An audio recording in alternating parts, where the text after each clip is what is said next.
Listo. Gracias, Paul. Entonces, ¿comenzamos ya? Eh, sí, yo diría que sí. Para los 14 participantes, seamos puntuales. Ya. Sí, sí, muchas gracias. Y creo que en honor también a los participantes, creo que la puntualidad es pareciera que no fuese un factor importante en la vida empresarial, en la vida productiva o de quienes hacemos el tema de calidad, el tema de innovación. Debería ser un pilar fundamental, porque desde la puntualidad nace todos los valores profesionales que cada uno tenemos. Desde el punto de vista del respeto a la gente, ¿consideran ustedes también que en la cultura oriental es un respeto, ya estar puntualmente ya es un atraso, se debía estar 10, 15 minutos tarde? Pero si lo vamos desde la cultura de Occidente, se interpreta también de que a veces, ¿para qué debo ser puntual? Si dicen que el valor es dinero, mientras no haga dinero con ese valor, ¿para qué ser puntual? Entonces son visiones o cosmovisiones que las comparto y que de alguna manera he podido compartir con gente del Oriente, de China, de Japón, y con occidentales o Estados Unidos que tienen otra visión mismo. Ustedes sabrán que, solo por hacerles un introductorio, las normas ISO tienen su fundamento de las teorías japonesas, de la calidad del trabajo en equipo. Muy difícil, vamos, no difícil, sino complejo, se va a encontrar normas ISO para empresas norteamericanas. Allá lo que más aplica son los temas del Six Sigma. Muy difícil se puede encontrar una ISO 9001 en empresas occidentales, porque en cambio ya aplica más el Six Sigma, poder implementar mejoras automáticas de gran impacto, principalmente a los procesos agregadores de valor. Entre más mejora y eso se representa en dinero, es mucho más productivo. Dos visiones distintas. Gracias nuevamente al PMI por invitarme. Nuestra intención acá es un poquito notar nuestra experiencia que tenemos en el tema de proyectos que hemos manejado en el tema de Lean, o que hemos intentado tropicalizar a nuestra realidad, a mi realidad, que he podido, algo de mi conocimiento y experiencia, hemos podido traer acá y implementar en las industrias, tanto locales y alguna experiencia internacional que se pudo lograr. A continuación, ustedes de algún momento podrán visualizar mi perfil o mi experiencia. A veces se dice que el pasado no importa, ¿ya? Lo que se vive es el presente, y mi presente aquí es ser agradecido con el PMI Guayas y ustedes que se dan este tiempo un día miércoles a esta hora para poder escuchar a un externo, y espero que cada palabra que diga yo les genere valor en su vida empresarial. Ustedes me pueden encontrar en redes sociales. Tengo mucha activación desde el punto profesional en Twitter, en Facebook principalmente, y en LinkedIn. Ahí pueden encontrar algunos comentarios que expongo alguna de mi realidad empresarial que de alguna manera voy generando día a día. Alguna premisa inicial les quiero comentar. Lean Management, lo que ustedes han sabido es de la cultura japonesa, de las teorías del trabajo en equipo, y un gran impacto que a mí me generó hace unos cuantos años cuando logré incursionar en estas técnicas fue el tema de dar lectura a este libro. Les recomiendo Jeffrey Liker con Toyota como el fabricante más grande del mundo, más grande del mundo, alcanzó el éxito. Sí, entonces les comentaba de que ese libro les recomiendo, es muy validero para que ustedes puedan revisar, que da las cosas más positivas que se hizo cuando se implementó Toyota, tanto al nacimiento en sí de la planta industrial con esta metodología, y lo que se pudo trasladar a las empresas occidentales que fueron sucursales o dependencias de Oriente. Más, como saben, no todo es bueno, no todo es malo, ¿no? Porque a veces se implementa que el Lean o las diferentes versiones, tanto desde el punto de vista tecnológico al punto de vista industrial, fueron dando muchas variaciones. Como saben, el Kanban, visto desde la Toyota, fueron las famosas tarjetas estáticas que decían la nivelación de la producción. Pero cuando uno pasa a TICS, al Scrum, a Agile, pasa que esas tarjetas ya no se dejan ser tarjetas, sino ya es una metodología o una guía de trabajo para las famosas innovaciones o transformaciones digitales. Entonces son cosas buenas que lanza el Toyota o el tema de Lean, pero también hay que ver la otra versión, y les recomiendo como consultor siempre nunca dejarse vender por la parte primera, sino siempre ver la segunda parte o el otro lado de la moneda. Así que les recomiendo también un libro que es excelente, que es La gestión de la cadena de suministros, de Pires y Díaz. Aquí, en cambio, nos da otra versión. Nos dice que a veces no es tanta maravilla de Lean, que dice que, por ejemplo, de la cultura de Toyota, que siempre hay que trabajar en equipo, que crecer conjuntamente con los proveedores para que ellos, nosotros transmitirle las buenas prácticas profesionales o laborales o industriales para que ellos vayan creciendo y perfeccionando su producto como proveedor. Pero en este segundo libro que les comento es mucho más práctico y dice, a ver, César Rato, si nosotros transmitimos todo nuestro conocimiento, es muy probable que esa empresa proveedora nos supere en el tiempo, nos mejore tanto en innovación, en desarrollo, en investigación, y sea mejor que nosotros. Y llega un momento de que quiera competir con nosotros, o que nos quiera sustraer o adquirirnos, o irse a la competencia. Entonces, a veces no es tan bueno también ser muy lean y hay que tener esas decisiones estratégicas para ver hasta dónde yo transmito información y hasta dónde yo permito crecer a la empresa proveedora. Lo digo esto porque no voy a hilar muy fino en los conceptos, porque esto le he hecho una presentación muy gerencial. No hilo muy fino porque ya les continuaré, ya les comentaré en las siguientes líneas. Algo que también que les quiero comentar y espero que sea esto un valor agregado, es un poquito lo que es la experiencia versus la teoría.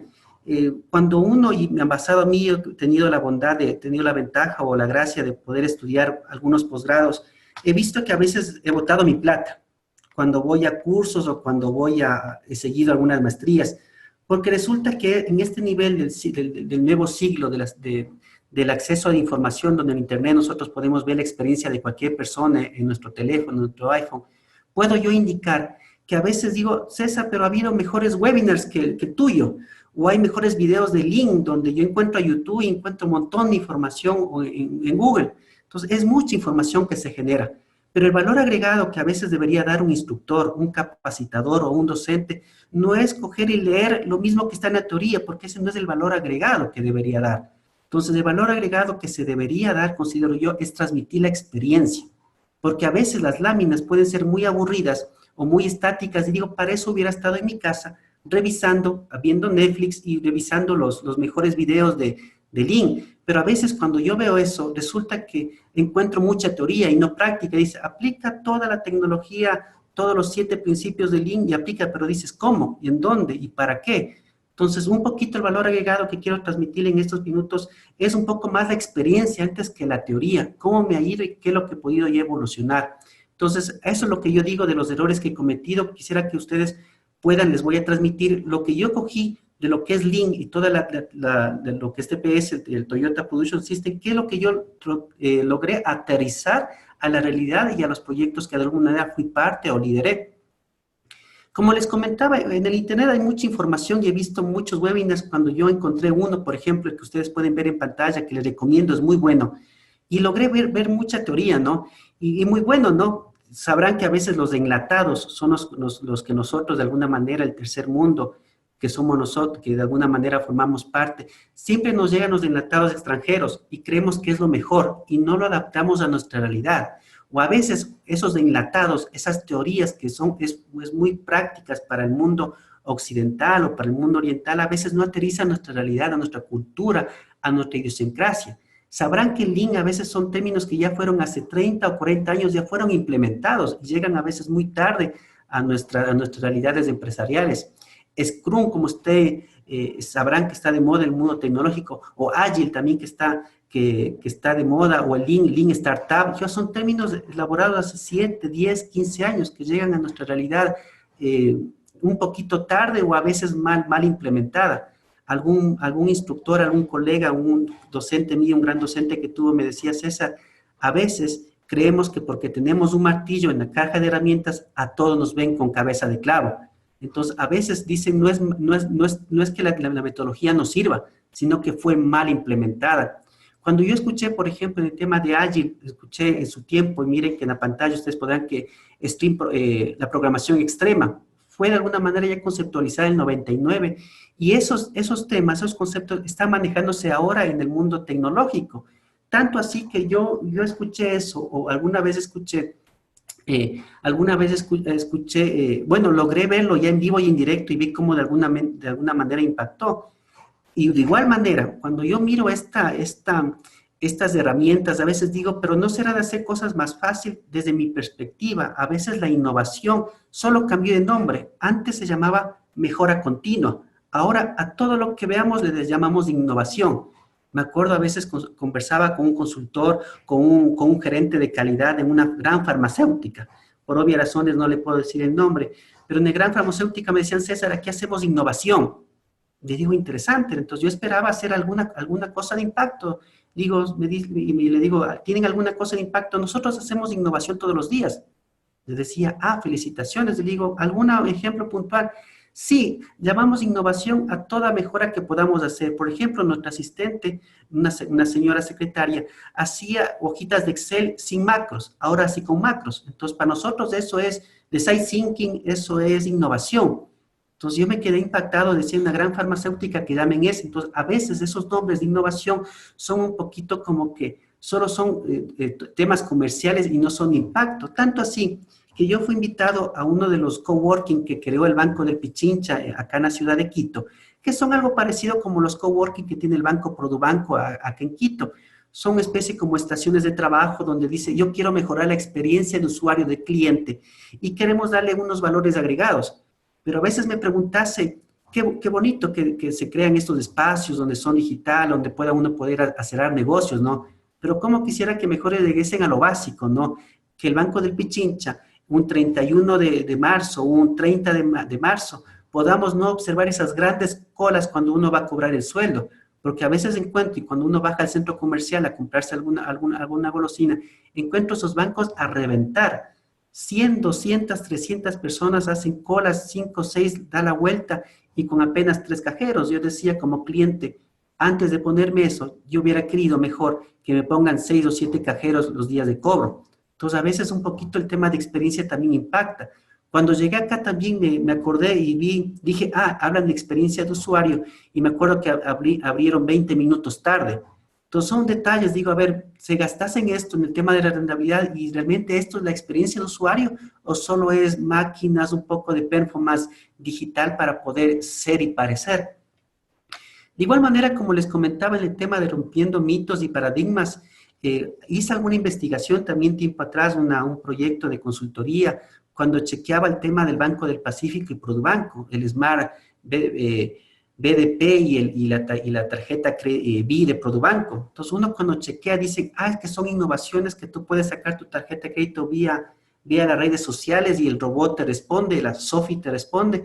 Y cuando yo hago una estadística, miro que el contra, si ustedes ven la pantalla izquierda, hay comentarios en contra del 43%, es decir, casi la mitad está en contra de eso. Y apenas un consulta son 2.50, 2.5% en Banco del Pacífico. Mientras que en Banco Produbanco uno puede ver comentarios en contra, ¿no? 24.32. Entonces, ¿qué quiero decir con esto? Cuando yo lanzo la tecnología, no le tengo la visión completa del proceso, la visión integral.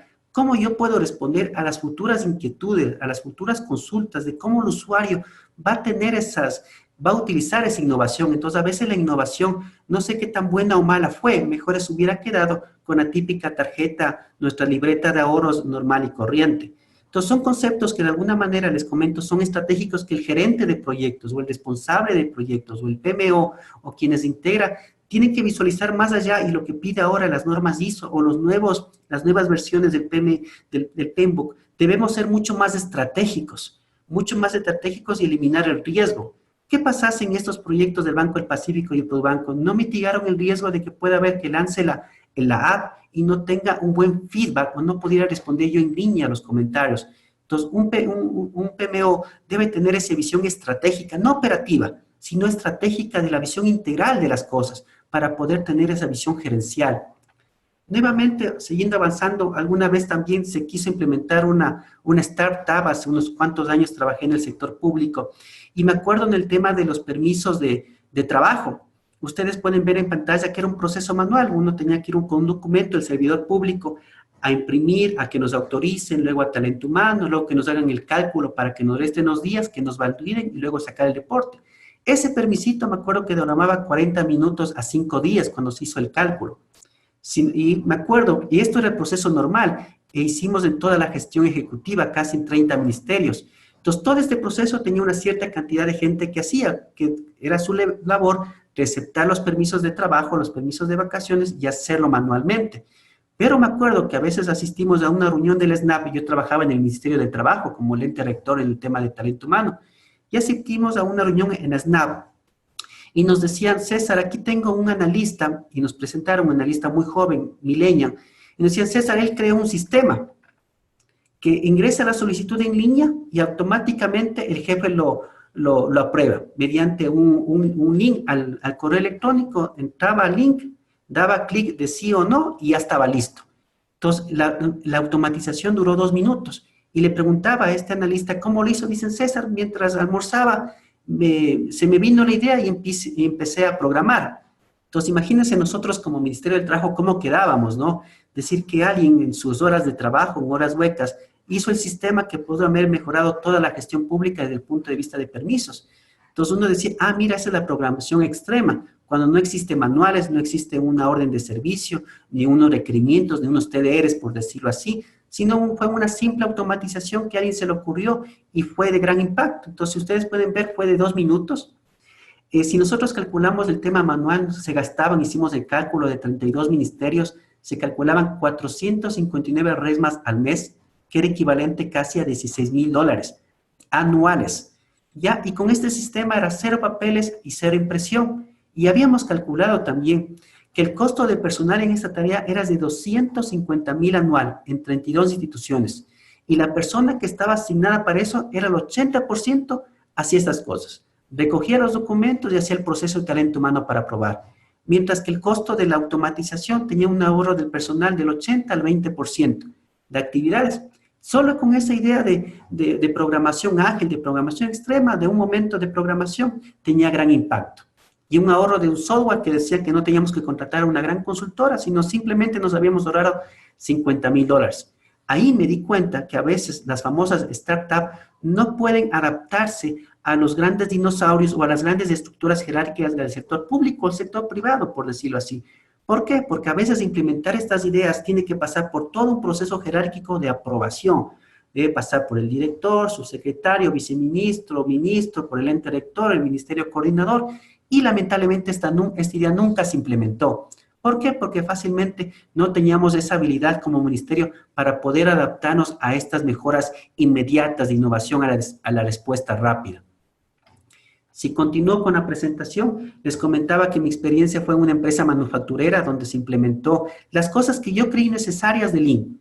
Ahí poquito ustedes podrán ver la evidencia. ¿Y cuáles fueron los beneficios que se implementaron en Lean?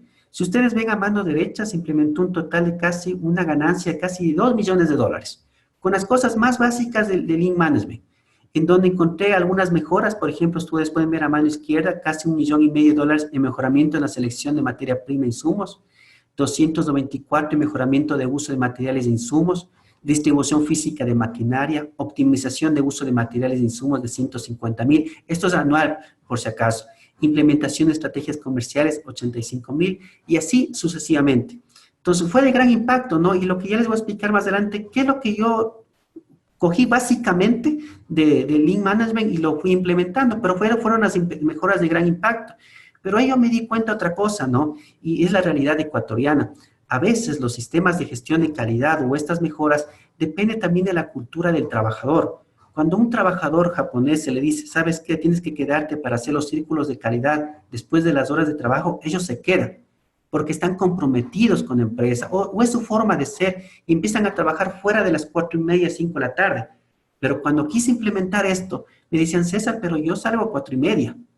Yo salgo 5 de la tarde, o me van a pagar horas extras, o a veces esos círculos de calidad o esas estrategias de mejora, de innovación, quedaban en una simple reunión de 5 S donde decían, por formalismo llenamos el acta. Entonces, ahí entendí que de alguna manera, a veces la calidad vista desde la cultura japonesa es que, digamos, por un ejemplo, Pedro hace con calidad sus cosas y Juan hace con calidad. El único factor que pueda fallar en no continuar con la calidad es la interacción entre los dos, entre Pedro y Juan. Esa interacción es la que estas culturas de normas ISO y cualquier otra cultura es la que quieren minimizar para eliminar el riesgo de que salga mal. Porque si uno hace con calidad y otra persona con calidad, la única interacción que puede equivocarse es la interacción conjunta. Entonces, ahí está reforzado. Pero resulta, cuando yo implemento en sistemas de calidad en el Ecuador, resulta que la persona en sí lo hace mal hecho, lo hace a mala gana, o no lo hace de manera correcta. Entonces, a veces la calidad tiene que hacerse desde el principio, tiene que estar una persona respirándole como supervisor a que esa persona haga con calidad desde el principio. Entonces, ahí va uno impactándose de qué realmente puede preguntarse si funciona o no. Me dicen que hay una pregunta de una persona, no sé si, favor, Hola, hola. Paul, ¿sí? Hola. Sí, Hola. gracias. ¿Qué tal? Tengo una pregunta. ¿Cómo están? Buenas noches. Bueno, es precisamente eso. Yo tengo una experiencia particular. Cuando alguna vez me tocó entrar bueno, hace unos 7 años, yo salí de un trabajo para trabajar en empresas privadas y decidí incursionar en la gerencia de proyectos públicos, ¿verdad? Eh, y me pasaba esto de que pedíamos informes que se ejecuten, que se realicen para tener cierta trazabilidad, para tomar decisiones, etcétera, etcétera. Pero las personas no estaban acostumbradas a eso. Y cuando lo solicité, simplemente nadie lo hizo. Entonces, obviamente, yo tomé ciertas acciones, puse una querella y puse una demanda, una queja en contra de las personas que no quisieron acatar esa situación, que fueron todas las personas del departamento en el que trabajábamos. Tanto así que fue así, la situación fue de que llegó a las 5 de la tarde y nadie había hecho su informe y todo el mundo simplemente se fue, a nadie le interesaba presentar informes. Esto fue una institución pública. El problema trascendió ¿a qué punto? Al punto de que el presidente de la delegación nos convocó a una reunión a mi persona y a otro coordinador de otro departamento porque este coordinador se quiso apoyar el hecho de que no se habían hecho estos reportes. ¿Ahí se escucha? Sí, totalmente. Gracias por tus comentarios. Bueno, Escucho atentamente. sí. Entonces, ahora, ¿qué pasó? El resultado fue el siguiente. La gente no hizo el informe finalmente y un directivo importante de la delegación se me acercó y me dijo esto. Mauricio, mira, te vamos a pedir algo. Esto no es empresa privada, esta es empresa pública. Necesitamos que trabajes más despacio. Esto yo entiendo que no es un tema que es común, porque he estado también involucrado en otros procesos con otras empresas públicas en las que te exigen mucho. El caso de Petroamazonas, por ejemplo, Petroecuador, o etcétera. Podemos nombrar muchos casos en los que tienes que trabajar mucho y dar muchos entregables y calidad. Pero ¿qué podemos hacer con estos casos en los que definitivamente la gente ni siquiera le preocupa el hecho de que se haga bien un trabajo, ¿no? Simplemente a veces son cuotas políticas, etcétera, etcétera, etcétera. ¿Qué podríamos tener ahí? O sea, simplemente sería no hacerlo o hacernos al dolor o qué hacer. Ya, muchas gracias por tu comentario y como te explicaba desde el principio, voy a hablar desde la experiencia, no trataré de hablar de la teoría. Yo soy docente universitario, entonces a mí me gusta mucho la teoría, pero en este caso quisiera compartirte de mi experiencia, ¿no? Yo tengo experiencia casi de 10 años en el sector público, ¿ya? Entonces, yo creo, mira, la falta de contribución o de colaboración, yo lo he encontrado personalmente, es en ambos lados, en el sector público y en el sector privado. Hay gente que a veces viene, se siente y no hace nada. Sí, en el público es más evidente, es mucho más explícito, pero en el privado tú también encontrarás que a veces hay un grupo de gente que a veces solo está bien palanqueada o recomendada o solo aparenta hacer las cosas o está bien metida al bolsillo a su gerente de línea o su línea de supervisión que también no hace nada. Por ejemplo, yo he observado en la gente de TICS, son muy colchoneros, y lo pregunto, te digo colchonero en el sentido de que a veces se les pide plan de trabajo y están alargados casi el 60%. Dale por seguro que el 60% de este cronograma puede ser mejorado, ¿ya? Entonces, es de lado y lado. Regresando al concepto, mira, lo que yo he observado y de toda mi experiencia, es a veces el sector público sí es un gigante donde hay mucha gente. De mi experiencia se ha hecho una reducción de personal adecuada, independientemente de que afecta, ya es en otro foro la conversación, pero yo creo que por lo menos con el 50% de personas se podría trabajar mejor. Es decir, hay un 50-50, el otro 50 es casi como que no agrega valor a las áreas. Por una parte. La otra, lo que sentió también, a veces mucha gente tiene miedo al tema del control interno y externo, por el tema de firmas responsabilidades. Dicen, sí, es realmente validero, ¿no? Porque a veces por firmar o por hacer algo bien, a veces hay esa auditoría interna o contraloría. Pero al mismo tiempo también hay gente que quiere ganarse su dinero sin hacer nada. Ya, con uno se encuentran, principalmente son gente de nombramiento. Entonces, a mí la recomendación, más que recomendación, mi experiencia es nunca dejarte contaminar, nunca caer en la mediocridad de las demás personas. A mí lo que me ha salido mejor, liderar los proyectos o como gerente o director o responsable, es siempre dar el ejemplo de pulcritud, de responsabilidad, o tratar de ser un profesional de bien, ¿no? Porque a veces me ha pasado a mí, te comento, cuando uno ha querido regresar al sector privado, dicen, César, usted viene del público, ya viene contaminado. Entonces, vienes con esas preguntas, ¿no? Entonces, uno tiene que demostrar, cuando me preguntan eso, digo, yo no veo la diferencia entre trabajar en público y el privado. Yo vengo acá a cobrar un sueldo y a desquitar ese sueldo demostrando profesionalismo y siempre con generar valor agregado. Para mí, lo que más me resulta es nunca dejarse contaminar y siempre es cumplir con tus labores, cumplir con lo que te dice tu manual, tu estatuto, tus atribuciones y competencias y no dejarte contaminar con la mediocridad. Porque cuando uno cae con la mediocridad, cae en la mediocridad del sector público, del funcionario de carrera, que a veces dice, deja pasar porque al final los jerárquicos algún rato se van y ya vendrá otro y hasta que se adapte y hasta que le cambien o le hacemos votar. No sé si ahí contestaría tu pregunta, no sé si a Paul puedo continuar con la presentación. Sí, Sí, estuvo todo muy claro, muchas gracias. Ya, no, mejores gracias a ti por la pregunta. Continúo. Sí, continúa, César, por favor, gracias. Ya, entonces les comentaba que esta experiencia, ya encontraba lo que decía yo, que es el tema de la calidad. Entonces ahí descubrí que la calidad ni siquiera estaba en interacción, sino tendríamos que revisar que cada operario haga bien su trabajo. Y ahí notaba uno el compromiso de las personas con la empresa. Entonces a veces, como bien tú decías, hay gente que no quiere hacer, entonces la calidad a veces resulta que no es lo que uno esperaría hacer al formarlos. Uno va contento a formar los círculos de calidad y nadie te contribuye. ¿Por qué no quiere contribuir? O a veces resulta que dice, ¿y yo qué gano con eso? ¿Cuál es mi porcentaje de ganancia? Entonces, uno tiene que luchar con esos preconceptos mentales.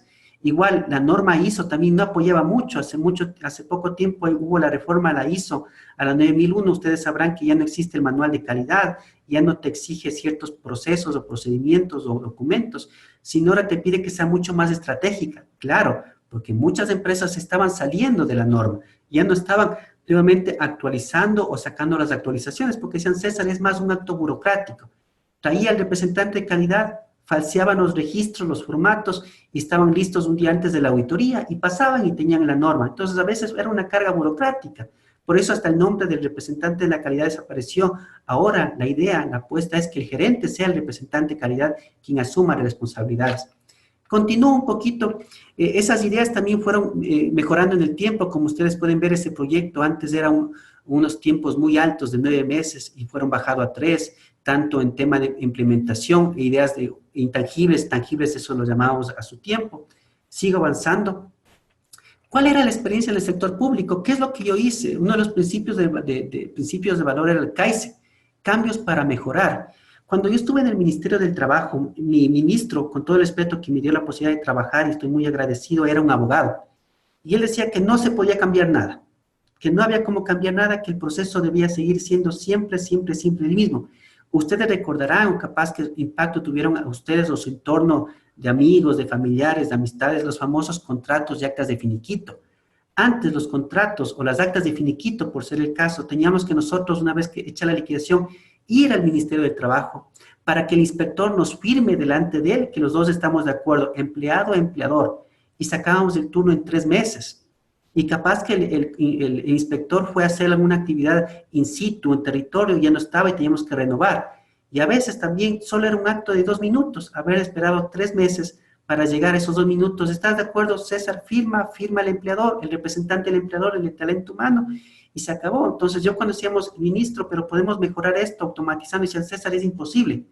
Entonces el cambio para mejorar llegó cuando vino un ministro un hombre, un ministro también que me confirmó en el cargo en su tiempo, era un ministro que vino del SRI, que vino con esa cultura de cambio, que decían, César, qué lentos que son aquí, en el SRI todo es automatizado.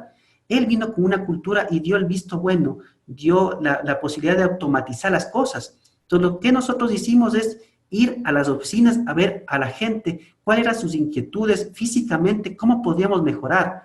Un gerente de proyectos debe estar en territorio, no haciendo actividades operativas, no, eso no, porque eso te quita estrategia, no viendo, haciendo las consultas, revisando los formatos, que llenando las encuestas, no, eso lo hace el analista, el equipo de trabajo, el gerente o el líder, debe estar viendo la estrategia, debe estar viendo un poquito, cómo van los procesos, los flujos, y cómo uno va viendo la interacción máquina, el front-back, el back office, va viendo uno viendo esas interacciones. Un gerente de proyectos, un líder de proyectos, un PMO, debe estar a un nivel mucho más estratégico, mucho más táctico. Puede ir a campo, indudablemente, pero para que sienta cómo uno puede mejorar. Entonces, ¿qué hicimos nosotros? CAICE, la ayuda, cambios para mejorar. La directriz del ministro en ese tiempo dijo, César, debemos mejorar. Y con ese apoyo, con ese respaldo, nosotros fuimos a mejorar. ¿Qué nosotros hicimos también? Ir uno mismo a verificar el famoso Genchi-Genbulsa. ¿Qué era? Nosotros ir mismo, no el gerente de proyectos sentado esperando que los analistas vayan. Ir físicamente a ver cómo está el proceso de situación, no para estar ahí siempre en operativa. Él regresa a su escritorio, a su oficina, al pizarrón con marcadores y empieza a analizar la estrategia, pero tiene que tener esa experiencia en sitio, tiene que tener esa experiencia en campo. ¿Qué encontramos cuando vimos este famoso actas y contratos de finiquito? Nivelar las cargas. Sabíamos que había muchos abogados, inspectores, de que tenían cargos, trámites rezagados, otros tenían mucho, otros tenían muy poco, otros tenían promedio y estaban desniveladas las cargas. Y me preguntarán, César, ¿utilizaste algún software BPM, algún CRM? No, únicamente fue sentido común. Llegamos y empezamos un poquito a sentarnos al lado del inspector, nuestro equipo de trabajo, a ver las cargas, cuánto hacía y cómo eran designados. Resultaba que a veces el supervisor de inspectores asignaba las cargas a un criterio suyo, que no es que no lo hacía mal, no es que no tenía el conocimiento y la experticia de cómo nivelar las cargas o cómo elegir, o a veces era un sentido de personal antes que técnico, era como más de cariño, a alguien que me caía bien le asignaba menos trabajo y a otro que vino tarde o no me saludaba le asignaba más trabajo. Igual otro principio de valor fue el MURA y el MURIC, lo que son típicos conocimientos de Lean, el desperdicio, la variabilidad y la sobrecarga. Esos conceptos solo yo lo analicé en concepto, no me fui a buscar un software, sino sobrecarga. ¿Quién estaba con más trabajo? ¿Quién no hacía o quién hacía retardar los procesos? ¿O dónde había desperdicios? Por ejemplo, decíamos, ¿y para qué pides este papel? Y este papel te pide la ley, está establecido y nos podemos ahorrar ese paso. Y ahí fue naciendo también el tema, como se va en el sector público, la eliminación de la cédula y la papeleta de votación, porque a veces no entendíamos cómo, cuando vamos a hacer un trámite, el funcionario público debería ser quien vela, porque yo soy la persona que está entregando el trámite, no necesita que más que yo vaya personalmente, entregue mi cédula. Había un nivel de responsabilidad que tenía que tener el servidor público.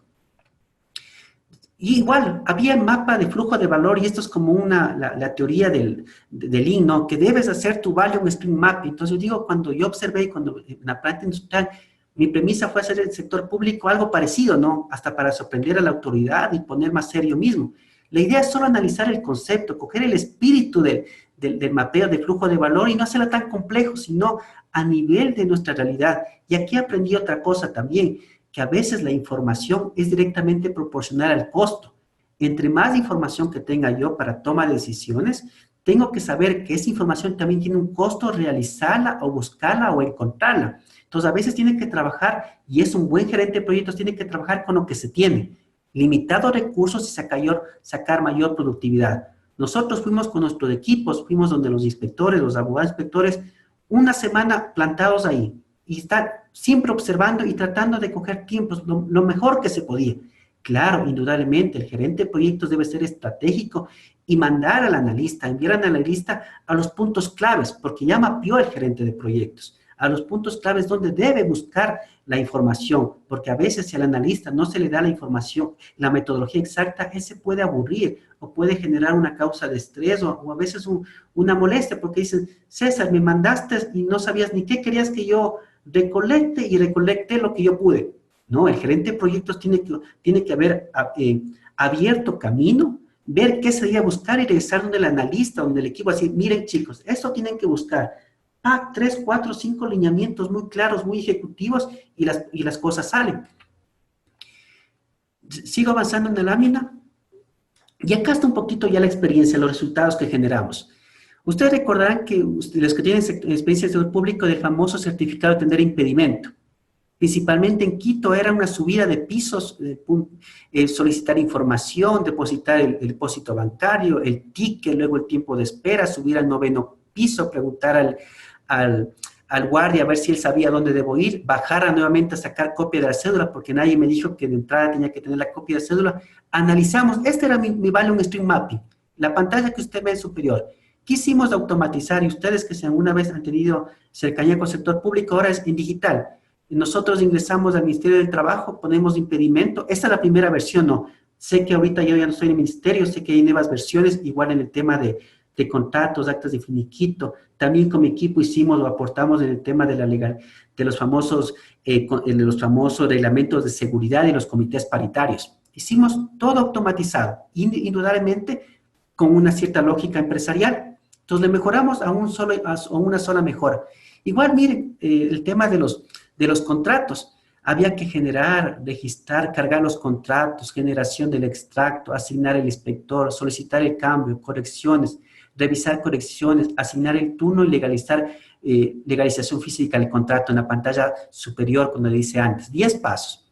¿Ya? Y ahora únicamente había que registrar. ¿Y cuál fue la clave aquí? El apoyo de la autoridad y esa idea, ese sentido común de buscar una oportunidad de mejora, una innovación.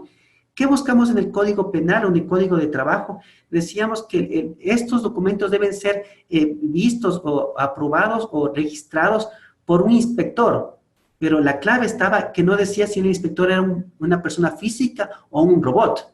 Y solo en ese huequito, en ese vacío legal nos agarramos para automatizar. No estamos haciendo nada ilegal, no. Al final, en el sistema había una persona atrás que hacía una metodología de riesgos y hacía un checklist y veía cuál estaba bien subido y cuál estaba mal subido. Entonces, solo con esa premisa, esa oportunidad de mejora, fuimos detectando y ahora se redujeron de 10 pasos a 4. Este fue mi Volume Stream Mapping. También aprendí su tiempo de que cuando se presentan a grandes gerentes o ministros, a veces la técnica no vende mucho. Lo que debe vender es una buena presentación, una utilidad de colores, una buena escenografía desde el punto de vista de la presencia del color, del tino, de las letras. Eso es un poquito que en otro foro ya se podrá explicar el tema de hacer un poco de neuroventas, de neuromarketing. También acepta las presentaciones y qué mucho que nos falta a nosotros los técnicos poder vender los proyectos. Y una cosa hubiera sido presentar mi Volume Stream Mapping a la teoría de Toyota y otra con este simple detalle, que mi espíritu tiene link, el tema del value, una mejora. ¿Cuáles fueron las mejoras? Antes eran 90 días, ahora 10 minutos. Antes el cumplimiento del proceso era 50%. Unos subían mal, otros bien. Ahora el 100%. ¿Por qué? Porque les habíamos dado nosotros moldes, algunos formatos, donde solo teníamos que poner los nombres y la fecha y la firma digital, de ser el caso. ¿Qué ahorramos? 128,000 personas ya dejaron de acudir a las oficinas del Ministerio del Trabajo a nivel nacional. Eso era con contratos. Si yo veo con las actas de finiquito, la misma como me comentaba, era todo un proceso para que 3 meses delante de un inspector lograra firmar el cheque. No, ahora lo que escogimos, si es que todo estaba bien, ¿para qué ir donde el Ministerio del Trabajo? Sino solo digitalizar el acta y subirla al sistema. Solo las personas que tenían inconveniente con la persona, con el empleador, está hecho mal el cálculo del porcentaje de los décimos de mis beneficios sociales, solo ahí asistía al Ministerio del Trabajo, a las oficinas. Y detectamos que era apenas el 2%. El 98% de las personas estaban contentas no contentas, sino aceptaban su liquidación. Pero claro, antes había que estar físicamente y esperar 3 meses.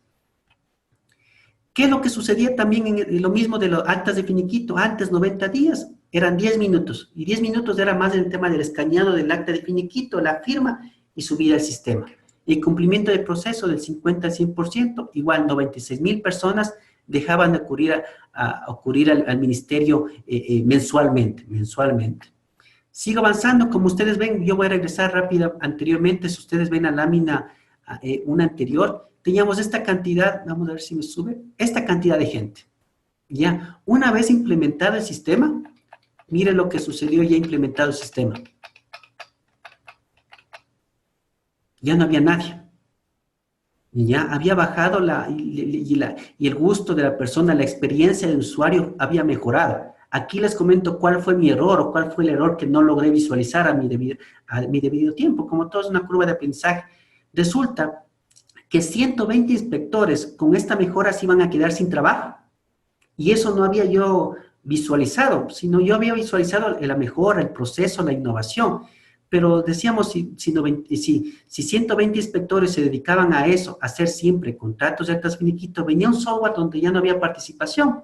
Entonces yo cuando fui a hacer otros proyectos designados por el ministro, regresé a preguntar cómo estaba esto y qué había pasado con los inspectores. Resulta que los inspectores ahora ya no legalizaban físicamente, sino ayudaban a la gente a usar el sistema. Ya esa había sido la excusa para seguir manteniendo los puestos de trabajo.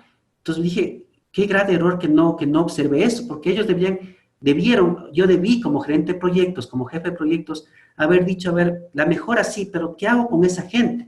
Mejores hubiera sido alguna mejora que ellos puedan hacer un instituto de investigación, de estadística, alguna otra cosa, pero no logré ver porque me enfoqué mucho en el proyecto de automatización, en la mejora en la experiencia del cliente, pero no vi el tema del cambio cultural, de qué hacer con los inspectores. Yo salí años después del ministerio y me imagino que los inspectores, ojalá por bien de quienes pagamos impuestos, estén haciendo otras actividades. Ahí están las horas donde fueron calculados los tiempos.